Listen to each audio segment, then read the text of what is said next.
नमस्कार आदरणीय दर्शकबिन, यहाँलाई स्वागत छ एपी1 टेलिभिजनमा।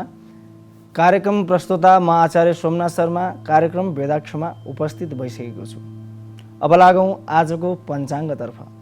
आज मिति 2080 श्रावण महिनाको 28 गते आइतबार, तदनुसार 13 अगस्त 2023, अधिक श्रावण कृष्ण पक्ष द्वादशी तिथि बिहान 9:01 तत्पश्चात त्रयोदशी तिथि प्रारम्भ हुनेछ। आर्द्रा नक्षत्र, वज्रयोग, गरकर्ण रहेको छ। आज चन्द्रमा मिथुन राशिमा रहेका छन्। राहुकाल रहेको छ साँझ 4:45 देखि 6:15 राहुकाल रहनेछ। यो अशुभ समयमा शुभ कर्मको प्रारम्भ, दान कर्म, विशेष यात्रा, महत्त्वपूर्ण निर्णय आदि कार्य नगर्नुहोला। अथवा यो समयमा यस्ता महत्त्वपूर्ण डिसिजनहरू अथवा ठुलो रकम कसैलाई दिँदै हुनुहुन्छ अथवा लामो यात्रा गर्दै हुनुहुन्छ भने यो समयमा सायद नपार्दा तपाईँको लागि राम्रो हुनेछ। ज्योतिषीय आधारमा भन्नुपर्दाखेरि यो हप्तामा पर्ने महत्त्वपूर्ण व्रत के कस्तो रहेको छ भन्दाखेरि आज रवि प्रदोष व्रत रहेको छ। आज आइतबार प्रदोष व्रत रहेको छ, तसर्थ रवि प्रदोष व्रत आजको दिन रहेको छ भने 31 गते बुधबार अधिक मास व्रत समाप्ति अथवा कुनै दान कर्म विशेष गर्नु छ भने त्यो दिन विशेष गर्न सक्नुहुन्छ। र औँसी तिथि पनि रहेको कारणले गर्दाखेरि स्नान तर्पण आदि कार्य तपाईँले गर्न सक्नुहुन्छ। यो हप्तामा चन्द्रमाको गोचर अवस्था के कस्तो रहेको छ त? अब लागौँ चन्द्रमाको गोचरतर्फ। 29 गते सोमबार प्रातः 5:51 पश्चात चन्द्रमा कर्कट राशिमा प्रवेश गर्नेछन् भने 31 गते बुधबार साँझ 5:07 पछि चन्द्रमा सिंह राशिमा भ्रमण गर्नेछन्। 2 गते शनिबार प्रातः 4:50 पश्चात चन्द्रमा कन्या राशिमा प्रवेश गर्नेछन्। अब लागौँ साप्ताहिक राशिफलतर्फ। सर्वप्रथम मेष राशि। मेष राशि हुने व्यक्तिहरूका लागि साताको प्रारम्भमा पराक्रम बढ्नुका साथै नयाँ नयाँ कार्यहरूको अवसर प्राप्त हुनेछ। आर्थिक कारोबारहरूमा सोचे अनुरूप प्रतिफल प्राप्त होला। सोमबारदेखि समय अनुकूल रहनाले शिक्षा क्षेत्रमा सोचे अनुरूप प्रतिफल प्राप्त हुनेछ। आकस्मिक धार्मिक यात्राको योग रहेको छ। माङ्गलिक कार्यमा समावेश हुने अवसर प्राप्त होला। प्रेमी प्रेमिकाको विशेष सहयोगले महत्त्वपूर्ण कार्यहरू सम्पादन हुनेछन्। राजनैतिक क्षेत्रमा अपेक्षाकृत सहयोग प्राप्त होला। कुल कुटुम्बको सहयोगले भूमि सम्बन्धी कार्यहरू सम्पादन हुनेछ। साथी भाइ वा इष्टमित्रको सजिलै विश्वास जित्न सकिनेछ। कर्म क्षेत्रमा मान प्रतिष्ठा बढ्नुका साथै नयाँ जिम्मेवारी थपिनेछ। आफ्ना महत्त्वपूर्ण योजनाहरू गोप्य राख्दा अर्थयुक्त कार्य सम्पादन होला। वैदेशिक कार्यहरू भने केही मात्रामा सम्पादन हुने योग बनेको छ। साताको अन्त्यमा खर्चिलो कामतर्फ ध्यान केन्द्रित हुनाले आर्थिक अभावको सामना गर्नु पर्ला। भौतिक सुख सुविधामा खर्च वृद्धि हुनाले पारिवारिक मनमुटावको स्थिति सिर्जना होला। समग्र रूपमा मेष राशि हुने व्यक्तिहरूका लागि भने यो साता उत्तम फलदायी रहेको छ। अब लागौँ वृष राशितर्फ। वृष राशि हुने व्यक्तिहरूका लागि साताको प्रारम्भमा विद्यार्थीहरूका लागि सङ्घर्ष गरे अनुरूप प्रतिफल प्राप्त हुनेछ। व्यापार व्यवसायमा गरेका जति पनि लगानीहरू छन् त्यसको प्रतिफल राम्रो हुनेछ। भूमि सम्बन्धी विवादबाट छुटकारा प्राप्त हुनेछ। वाहन सुख प्राप्तिका साथै रमणीय क्षेत्रको यात्रा हुनेछ। कर्म क्षेत्रमा मान सम्मानले मनमा उत्साह बढ्नेछ। लामो समयदेखि रोकिएका वैदेशिक कारोबारहरू विशिष्ट व्यक्तिको सहयोगले सम्पादन हुनेछन्। खेलकुद तथा कला साहित्य क्षेत्रमा लाग्ने व्यक्तिहरूका लागि नयाँ अवसरहरू प्राप्त होलान्। साताको मध्यमा प्रेम सम्बन्धको विवादले मनमुटावको स्थिति सिर्जना होला। भौतिक सुख सुविधाले आर्थिकमा भने समस्या उत्पन्न गराउला। बोली व्यवहारमा संयमता अपनाउँदा कर्म क्षेत्रमा सहज होला। साताको अन्त्यमा महत्त्वपूर्ण व्यक्तिसँगको सहकार्यले व्यवसायमा लगानी गर्ने अवसर प्राप्त होला। कर्म क्षेत्रमा स्थान परिवर्तनको योग रहेको छ। राजनैतिक क्षेत्रमा नजिकको व्यक्तिबाट सहयोग प्राप्त हुनेछ। स्वास्थ्यमा समस्या हुनसक्छ। खानपानको कुरामा विशेष ध्यान दिनुहोला। वृष राशिका व्यक्तिहरूका लागि यो साता भने समग्र रूपमा उत्तम फलदायी रहेको छ। अब लागौँ मिथुन राशितर्फ। मिथुन राशि हुने व्यक्तिहरूका लागि साताको सुरुवातमा पराक्रम बढ्नुका साथै समय अनुकूल रहनाले नयाँ नयाँ कार्यहरूको थालनी हुनेछ। दाजुभाइ वा इष्टमित्रको सहयोगले विशेष कार्य सम्पादन हुनेछन्। शिक्षा क्षेत्र र बौद्धिक क्षेत्रमा उत्कृष्ट नतिजा प्राप्त होला।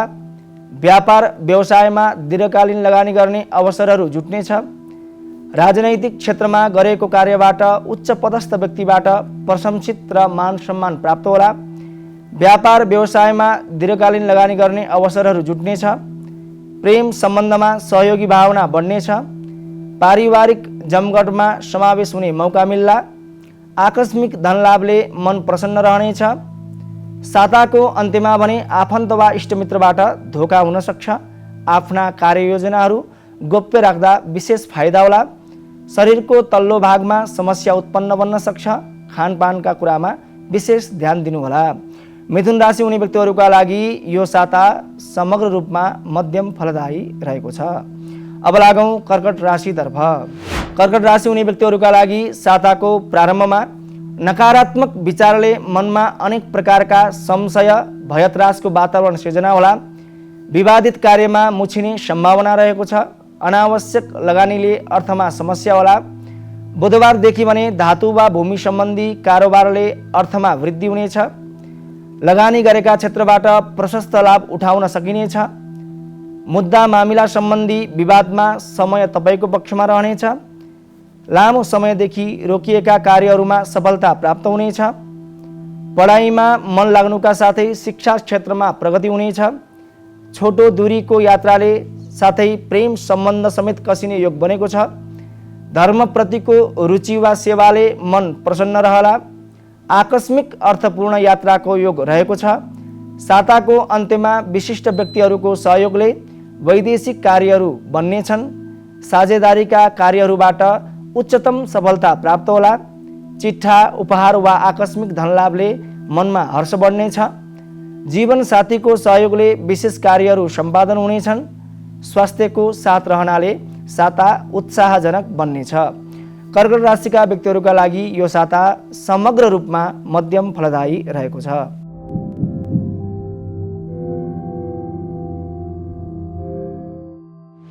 अब लागौँ सिंह राशितर्फ। सिंह राशि हुने व्यक्तिहरूका लागि साताको प्रारम्भमा समय अनुकूल रहनाले पुराना कार्यहरूबाट लाभ उठाउन सकिनेछ। पति वा पत्नीको सहयोगले महत्त्वपूर्ण कामहरू बन्नेछन्। आन्तरिक कार्य सम्पादनमा सहयोग पुग्नेछ। मान सम्मान प्राप्त हुनाले मन प्रफुल्ल रहनेछ। साताको मध्यमा अनावश्यक कार्यमा लगानी हुनाले आर्थिक बोझको सामना गर्नु पर्ला।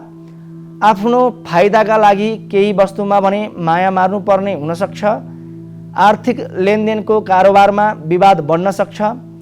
इष्टमित्रसँग सावधानी रहनुहोला।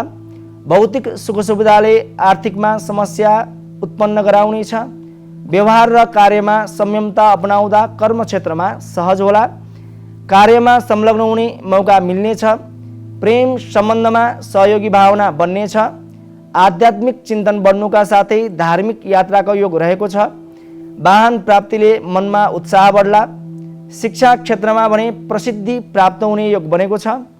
पारिवारिक जमघट हुनाले मन प्रसन्न रहला। रोकिएका वैदेशिक कार्यहरू केही मात्रामा भने सम्पादन हुँदै जानेछन्।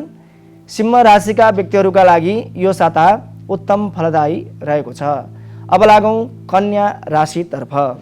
कन्या राशि हुने व्यक्तिहरूका लागि साताको प्रारम्भमा व्यापार व्यवसायमा आर्थिक वृद्धि हुनेछ। फसेको धन उठ्ने वातावरण सिर्जना होला। प्रेम सम्बन्धमा आत्मीय हुने अवसर प्राप्त होला। आकस्मिक अर्थयुक्त यात्राले मनमा उत्साह बढ्नेछ। शिक्षा क्षेत्रमा परिश्रम गरे अनुरूप सफलता प्राप्त होला। कार्यशैलीमा विशेष सुधार आउनेछ। लामो समयदेखि रोकिएका आर्थिक क्षेत्रका कारोबारहरू सुचारू हुनेछन्। व्यवसायमा लगानी गर्ने अवसरहरू प्राप्त हुनेछ। सामाजिक कार्यमा संलग्न हुने अवसर प्राप्त होला। कला साहित्य क्षेत्रमा लागेका व्यक्तिहरूका लागि नयाँ अवसर प्राप्त हुनेछ। साताको अन्त्यमा भने समय प्रतिकूल रहनाले अनावश्यक विवाद भएको वातावरण सिर्जना होला। इष्टमित्र वा सहकर्मीबाट लेनदेनको विषयमा सचेत रहँदा राम्रो प्रतिफल प्राप्त होला। वैदेशिक कार्यहरू केही मात्रामा भने सम्पादन हुनेछन्। जीवनसाथीसँगको आन्तरिक विवादले मनमा खिन्नता बोध हुनेछ। शरीरमा ऊर्जाको कमी महसुस हुनाले आलस्यता बढ्नेछ। खानपानमा विशेष ध्यान दिँदा राम्रो होला। कन्या राशिका व्यक्तिहरूका लागि समग्र रूपमा यो साता मध्यम फलदायी रहेको छ। अब लागौँ तुला राशितर्फ।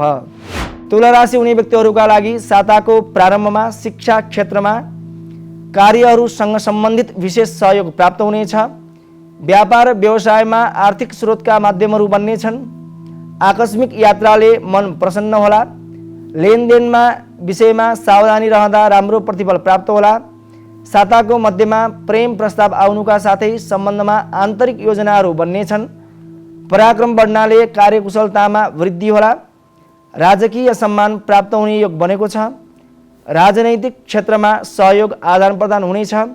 छोटो दूरीको यात्राले अर्थपूर्ण काम बन्नेछ। जीवन साथीको सहयोगले विशेष कार्यहरू सम्पादन हुनेछन्। वैदेशिक विभागसँग सहकार्यको वातावरण सिर्जना होला। आकस्मिक धन वा उपहार प्राप्त हुनाले मनमा उमङ्ग बढ्ला। धार्मिक क्षेत्र वा सामाजिक कार्यमा सहभागी हुने अवसर प्राप्त हुनेछ। साताको अन्त्यतिर भने भौतिक सुखमा अनावश्यक खर्च बढ्नुका साथै क्रय विक्रयको कार्यमा होसियार रहनुहोला। मुद्दा मामिला सम्बन्धी समस्यामा सामेल हुनु पर्ला। सचेत रहँदा राम्रो प्रतिफल प्राप्त होला। तुला राशिका व्यक्तिहरूका लागि समग्र रूपमा यो साता उत्तम फलदायी रहेको छ। अब लागौँ वृश्चिक राशितर्फ। वृश्चिक राशि हुने व्यक्तिहरूका लागि साताको प्रारम्भमा नकारात्मक विचार बढ्नाले कर्मक्षेत्रमा समस्या उत्पन्न गराउला। लेनदेनका कार्यमा अपजस खेप्नु पर्ला। प्रेम बीच मनमुटावको वातावरण सिर्जना हुन सक्छ। बोलीमा विशेष सावधानी अपनाउँदा राम्रो होला। सोमबारबाट भने कर्मक्षेत्रमा मान सम्मान प्राप्त हुने योग बनेको छ। शैक्षिक क्षेत्र वा बौद्धिक क्षेत्रमा अपेक्षाकृत सफलता प्राप्त होला। कला साहित्य क्षेत्रमा लागेका व्यक्तिहरूका लागि सफलता प्राप्त हुनेछ। इष्टमित्रबाट आत्मसम्मान प्राप्त हुनेछ। रोकिएका पुराना कार्यहरूको सुचारू हुनेछ। धार्मिक कार्यमा संलग्न हुने अवसर प्राप्त होला। पति वा पत्नीको सहयोगले महत्त्वपूर्ण कामहरू बन्नेछन्। प्रेम सम्बन्धमा श्रृङ्गारिक भावना बन्नुका साथै अपेक्षाकृत सहयोग प्राप्त होला। इष्टमित्रबाट महत्त्वपूर्ण कार्य सम्पादनमा सहयोग पुग्नेछ। साताको अन्त्यमा भने साझेदारी कार्यबाट विशेष अर्थलाभ होला। व्यापार व्यवसायमा कार्य गरे अनुसार फल प्राप्ति हुनेछ। आकस्मिक धनलाभले रोकिएका कार्यहरू सम्पादन हुनेछन्। वृश्चिक राशिका व्यक्तिहरूका लागि समग्र रूपमा यो साता मध्यम फलदायी रहेको छ।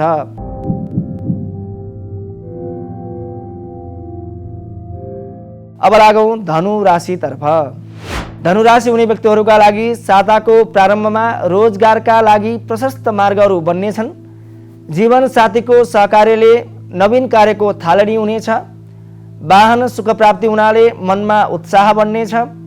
भूमि सम्बन्धी कार्यहरू सम्पादन हुनेछन्। पराक्रम बढ्नाले कर्मक्षेत्रमा प्रगति हुनेछ। आर्थिक व्यापारिक कारोबारमा सोचे अनुरूप प्रतिफल प्राप्त हुनेछ। शिक्षा क्षेत्रमा सकारात्मक फल प्राप्त होला। धार्मिक यात्राका साथै सामाजिक कार्यमा रुचि बढ्नाले मन प्रसन्न रहनेछ।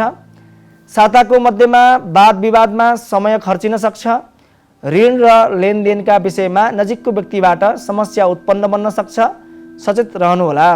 साताको अन्त्यमा भने रमणीय क्षेत्रको भ्रमण हुने योग बनेको छ। साथीभाइको सहयोगले विशेष कार्यमा सहयोग पुग्नेछ। कार्यक्षेत्रको पदोन्नतिले मन हर्षित रहला। विशिष्ट व्यक्तिहरूको सहयोगले वैदेशिक कार्यको काममा केही टेवा पुग्न सक्छ। साझेदारीको कार्यबाट सोचे अनुरूप प्रतिफल प्राप्त हुनेछ। व्यवहारमा संयमता अपनाउँदा प्रेम सम्बन्धमा मिठासता प्राप्त होला। धनु राशिका व्यक्तिहरूका लागि समग्र रूपमा यो साता उत्तम फलदायी रहेको छ। अब लागौँ मकर राशितर्फ। मकर राशि हुने व्यक्तिहरूका लागि साताको सुरुवातमा लगानी गरेका क्षेत्रबाट प्रशस्त आर्थिक उन्नति हुनेछ। चल अचल सम्पत्तिको कारोबारहरू बन्नेछन्। इष्टमित्रको सहयोगले महत्त्वपूर्ण कार्यहरू सम्पादन हुनेछ। शिक्षा क्षेत्रमा सङ्घर्षमय प्रतिफल प्राप्त होला। कुनै पनि विषयमा निर्णय लिनु पूर्व अग्रजबाट सल्लाह लिँदा लाभदायक होला। बुधबार पछि भने बोलीको नकारात्मक अर्थ लाग्नाले मनभन्दा पनि बुद्धिले कार्य गर्दा सहज होला। खर्चिलो कार्यमा ध्यान केन्द्रित हुनाले आर्थिक बोझको सामना गर्नु पर्ला। यात्रा मनोरञ्जन र पारिवारिक जमघटको अवसर प्राप्त होला। कर्मक्षेत्रमा पराक्रम बढ्नाले गरेको कार्यबाट प्रशंसित भइनेछ। आकस्मिक अर्थपूर्ण यात्राको योग बन्नाले मनमा उमङ्ग बढ्ला। कला साहित्य क्षेत्रमा मान सम्मानको योग बनेको छ। धर्मप्रति मन लाग्नाले सकारात्मक सोचाइ बढ्नेछ। मान सम्मानमा वृद्धि हुनेछ। पदोन्नतिको योग बनेकाले मन प्रसन्न रहला। कार्यले अरूको मन सजिलै जित्न सकिनेछ। वैदेशिक लगानीबाट राम्रो प्रतिफल प्राप्त हुनेछ। प्रेम सम्बन्धमा श्रृङ्गारिक भावना बढ्नुका साथै सहयोग प्राप्त हुनेछ। मकर राशि हुने व्यक्तिहरूका लागि समग्र रूपमा यो साता उत्तम फलदायी रहेको छ। अब लागौँ कुम्भ राशितर्फ। कुम्भ राशि हुने व्यक्तिहरूका लागि साताको सुरुवातमा शैक्षिक गतिविधि क्रियाकलापले प्रशंसा प्राप्त हुनेछ। कर्मक्षेत्रमा उत्साह बढ्नेछ। शुभचिन्तक वा आफन्तबाट विशेष लाभ उठाउन सकिनेछ। शिक्षा क्षेत्रमा सङ्घर्ष गरे अनुरूप प्रतिफल प्राप्त होला। व्यापार व्यवसायमा सोचे अनुरूप प्रतिफल प्राप्त हुनेछ र दीर्घकालीन लगानी गर्ने अवसर पनि बन्नेछ। पराक्रम बढ्नाले मान सम्मानमा वृद्धि हुनेछ। कुल कुटुम्बबाट अपेक्षाकृत सहयोग प्राप्त हुनेछ। कलाकारिता क्षेत्रमा लागेका व्यक्तिहरूका लागि उत्कृष्ट नतिजा प्राप्त हुनेछ। राजनैतिक क्षेत्रमा अरूको मन सजिलै जित्न सकिनेछ। रमणीय क्षेत्रको यात्राका साथै प्रेम बन्धन समेत कसिने योग बनिरहेको छ। वैदेशिक कार्यहरू भने केही मात्रामा सम्पादन हुनेछन्। धर्मप्रतिको रुचि वा सेवाले मन प्रसन्न रहनेछ। बुधबारदेखि भने भूमि वा वाहन सम्बन्धी विषय तपाईँका लागि फाइदाजनक बन्नेछ। इष्टमित्रको सहयोगले विशेष कार्य हुने सम्भावना रहेको छ। कर्मक्षेत्रको प्रभावले पद प्रतिष्ठा प्राप्त हुनेछ। साताको अन्त्यमा खानपानमा विशेष ध्यान दिनुहोला। ऋण र रोगदेखि सावधानी रहँदा तपाईँका लागि भने राम्रो हुनेछ। कुम्भ राशिका व्यक्तिहरूका लागि समग्र रूपमा यो साता मध्यम फलदायी रहेको छ। अब लागौँ मीन राशितर्फ। मीन राशिका व्यक्तिहरूका लागि साताको प्रारम्भमा व्यापार व्यवसायमा लगानी हुनाले आर्थिक वृद्धि हुनेछ। विवेकको सही निर्णयले पुराना कार्यहरूबाट लाभ उठाउन सकिनेछ। पति वा पत्नीको सहयोगले महत्त्वपूर्ण कार्यहरू सम्पादन हुनेछन्। चल अचल सम्पत्तिको विवादबाट छुटकारा प्राप्त होला। कुल कुटुम्बबाट अपेक्षाकृत सहयोग प्राप्त हुनेछ। शैक्षिक गतिविधिमा सोचे अनुरूप प्रतिफल प्राप्त हुनेछ। साताको मध्यमा प्रेम सम्बन्धमा रमाइलो घुमघामको योजनाहरू बन्नेछन्। कर्मक्षेत्रमा स्थान परिवर्तन हुनुका साथै कार्यमा उत्साह बढ्नेछ।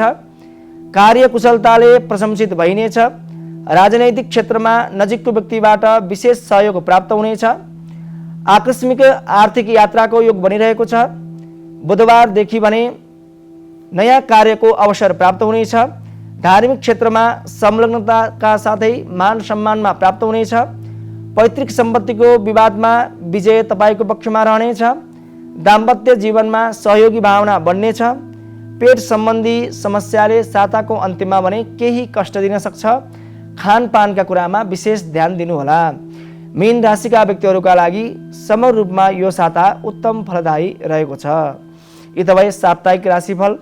राशिफलले जे जस्तो बताए तापनि आफ्नो कर्म, मन र व्यवहारदेखि सकारात्मक सोच बढाउनु होला र सकिन्छ सबैलाई सहयोग गर्ने, माया गर्ने यो हामीले यदि संस्कार बसायौँ भने आगामी दिन पनि हाम्रो शुभ र सकारात्मकमय बन्नेछन्। तसर्थ राशिफल हामीले बतायौँ। राशिफलले बताएको फल अनुसार केही कुरामा के समस्या छ त्यो समस्या अनुसार हामी अगाडि बढ्न सक्छौँ। त्यसलाई माध्यम मानेर हामीले व्यवहार गर्न सक्छौँ र जुन कुरामा समस्या छ भने त्यो समस्याबाट हामी बच्न पनि सक्छौँ। तसर्थ राशिफलले बताए अनुसारको फल श्रवण पश्चात हामीले ती कुराहरूमा ध्यान दिनुपर्ने हुन्छ। र जीवन र यो जगतको जुन एउटा श्रृङ्खला छ यो रहस्यमय छ। जीवन र जगतको श्रृङ्खलामा हामी सावधानीपूर्वक अगाडि बढ्यौँ भने जीवनलाई सफलतामा पुर्याउन सक्छौँ र एउटा लक्ष्यमा पनि पुर्याउन सक्छौँ। तसर्थ हामीभन्दा प्रबुद्ध अथवा ज्ञानी वर्गहरूको आश्रय लिनुपर्दछ अथवा ज्ञानी वर्गले भनेका जुन महान उक्तिहरू छ, महान कथनहरू छ, ती कथन र ती उक्तिलाई यदि हामीले अनुसरण गऱ्यौँ भने हाम्रो जीवनको लक्ष्यमा पुग्न हामीलाई मद्दत गर्दछ। त्यो चाहिँ एउटा उक्तिले, त्यो भनाइले हाम्रो जीवनको जुन एउटा श्रृङ्खला छ त्यो श्रृङ्खलामा ठुलो मद्दत पुग्दछ। तसर्थ कथा श्रवण गर्नुपर्दछ। ठुला बडाले भनेका चाहिँ वाक्यहरू छन् जुन हाम्रा विभिन्न ग्रन्थहरूमा विभिन्न शास्त्रहरूमा बताएका जुन मार्ग छन् जीवनका बारेमा त्यो मार्गको यदि हामीले अनुसरण गऱ्यौँ भने हाम्रो जीवन सफलतापूर्वक अगाडि बढ्छ र यो लोक मात्रै होइन परलोकलाई पनि हामीले राम्रो बनाउन सक्छौँ। विशेष गरेर ग्रह गोचरको अवस्था कहिले ग्रह समराशिमा, कहिले मित्र राशिमा र कहिले तपाईँको शत्रु राशिमा बसिरहेका हुन्छन्। तसर्थ जीवनमा अनेक प्रकारका कठिनाइहरू आवत जावत भइरहन्छन्। कहिले समस्या पर्ला, कहिले राम्रो होला, कहिले नसोचेको वस्तु पनि प्राप्त होला भने कहिले धेरैचोटि प्रयास गर्दा गर्दै पनि त्यो वस्तु हामीले प्राप्त गर्न सक्दैनौँ, जसलाई हामीले असफल भएको महसुस गर्छौँ। तसर्थ हामीले सङ्घर्ष गरिराख्नुपर्छ, कर्म गरिरहनुपर्छ। ग्रह गोचरको अवस्था छँदैछ, सकिन्छ आफूले नराम्रो ग्रह चलिरहेको बेलामा मन्त्रको जप गर्ने, त्यसै गरेर अनुष्ठान गर्ने, जुन ग्रह लागेको छ त्यो ग्रहको निवारण गर्ने, ग्रहको विधि विधान अनुष्ठान गर्न सकिन्छ। त्यसरी पनि हामी ग्रहको दोषबाट बच्न सक्छौँ। दान आदि कर्म पनि रहेका छन्, तपाईँले स्वयं पनि गर्न सक्नुहुन्छ। ग्रहको मन्त्र जप विधि विधान सिकेर हजुरले गर्नुभयो भने त्यति वर्ष जति वर्षमा ग्रहले समस्या बनाउँछ त्यो वर्षसम्मका लागि तपाईँ बच्न सक्नुहुन्छ। त्यो पीडाबाट, ठुलो समस्याबाट बच्न सक्दछौँ।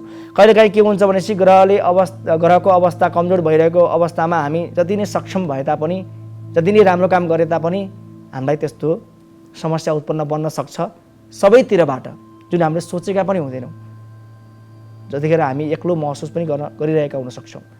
तसर्थ त्यो अवस्थामा पनि हामीले ग्रहको पहिचान गरेर अथवा समस्याको पहिचान गरेर तत्ग्रह सम्बन्धी निवारण हामी गर्न सक्दछौँ। र ग्रहको मन्त्र जप, विशेष गरेर मन्त्र जप अनुष्ठान गर्नाले त्यो ग्रहबाट लाग्ने जुन दोष छ त्यो दोषलाई हामीले निवारण गर्न सकेर सकारात्मक फल लिन सक्छौँ। हाम्रो प्रारब्ध कर्म भएको जुन दुःख छ अथवा सुख छ, जे छ त्यो त हामीले भोग्नै पर्छ यो मानव जीवनमा। तर जीवनलाई कसरी अगाडि बढाउन सकिन्छ र कसरी राम्रो बनाउन सकिन्छ भन्ने सन्दर्भमा यदि ग्रह लागेर समस्यामा छौँ भने त्यो ग्रहको निर्माण यदि हामीले विधिवत गऱ्यौँ भने त्यो सम्बन्धी दोषबाट हामी बच्न सक्छौँ, ठुलो क्षतिबाट हामी बच्न सक्छौँ। तसर्थ हामी ग्रहको अधीनमा छौँ।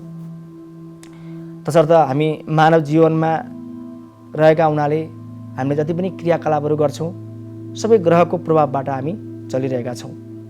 तसर्थ हामीले नवग्रहको स्तोत्र मात्रै बिहान उठेर पाठ गऱ्यौँ भने पनि सबै ग्रहलाई सम्झिएको हुन्छ। र सबै ग्रहलाई सम्झ्यौँ भने पनि कुनै न कुनै ग्रह यदि कमजोर छन्, कुनै न कुनै ग्रहबाट हामीलाई समस्या भइरहेको छ भने ती ग्रह प्रसन्न रहन्छन्। त्यसो हुनाले नवग्रह कवच बिहान उठेर दैनिक पाठ गर्नु भनेर शास्त्रमा बताइएको छ।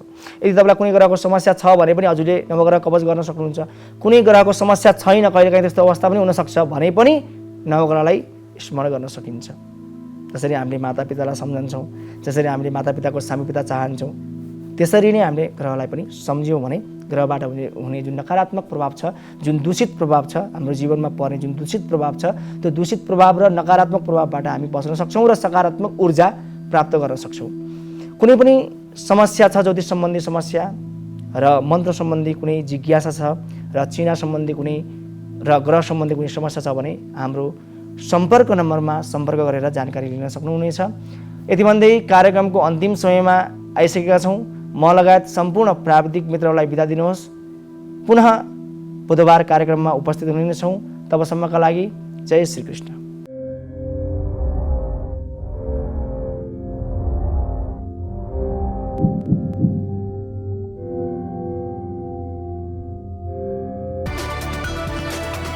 It's an AP1 presentation.